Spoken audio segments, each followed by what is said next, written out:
Hello friends, कैसे हैं आप सब। मैं आप सबका अपने यूट्यूब चैनल में दिल से बहुत बहुत स्वागत करती हूँ।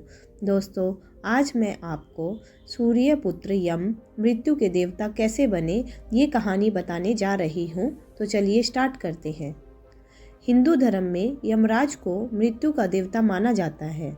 यमराज व्यक्ति की आत्मा को उसके कर्म अनुसार मृत्यु के बाद उपयुक्त स्थान प्रदान करते हैं। यानी कि अगर किसी व्यक्ति ने अच्छे कर्म किए हैं तो उसकी आत्मा को स्वर्ग में स्थान प्राप्त होगा।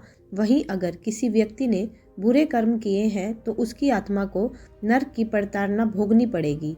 यमराज न सिर्फ व्यक्ति को मृत्यु देते हैं बल्कि मृत्यु के बाद की यात्रा भी वही तय करते हैं।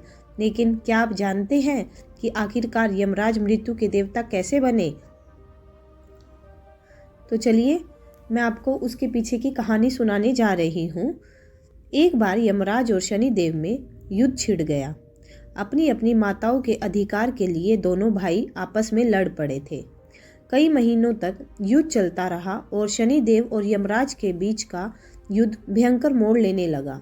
सूर्यदेव समेत सभी देवताओं ने इस युद्ध को रोकने का प्रयास किया, लेकिन सभी विफल हो गए। चूंकि शनिदेव को बालावस्था से ही महादेव का आशीर्वाद और उनकी कृपा के साथ साथ उनके द्वारा दी गई दिव्य शक्तियां प्राप्त थी, लिहाजा शनिदेव ने यमराज को परास्त कर दिया और उन्हें अपने दंडास्त्र से मृत्यु के घाट उतार दिया। अपने पुत्र की मृत काया को देख सूर्यदेव अत्यंत विचलित हो उठे। सूर्यदेव और उनकी दोनों पत्नियां देवी संज्ञा और देवी छाया ने महादेव का आह्वान किया और महादेव के प्रकट होने पर उनसे पुनः यम को जीवित करने का आग्रह किया। महादेव ने सूर्यदेव की प्रार्थना को ठुकराते हुए उन्हें यह समझाया कि मृत्यु अटल सत्य है और एकमात्र उनके पुत्र के लिए वह इस सत्य को परिवर्तित नहीं कर सकते हैं। तब शनिदेव ने स्वयं महादेव से प्रार्थना की और उन्हें यम को जीवित करने के पीछे का ठोस कारण भी बताया। शनिदेव ने भगवान शिव को कहा कि एक माह के बाद मृत्यु के देवता का दायित्व संभालने के लिए महादेव स्वयं देवताओं में से ही किसी का चयन करने वाले थे। इस चयन का आधार होता है मृत्यु के चक्र को पूरा करना। यम देवता पुत्र है, किंतु उन्हें किसी भी प्रकार की देवीय शक्ति प्राप्त नहीं हुई थी। इसी कारण से वह अमृत से वंचित थे और उनकी मृत्यु हुई।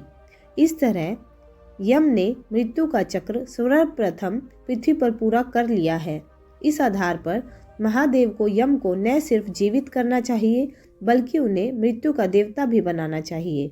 भगवान शिव शनिदेव के तर्क से प्रसन्न हुए और उन्होंने शनिदेव के आग्रह पर सूर्यपुत्र यम को जीवित कर दिया। भगवान शिव ने सूर्यपुत्र यम को मृत्यु के देवता का कार्यभार सौंपा और इस प्रकार सूर्यपुत्र यम मृत्युदेव यमराज बने।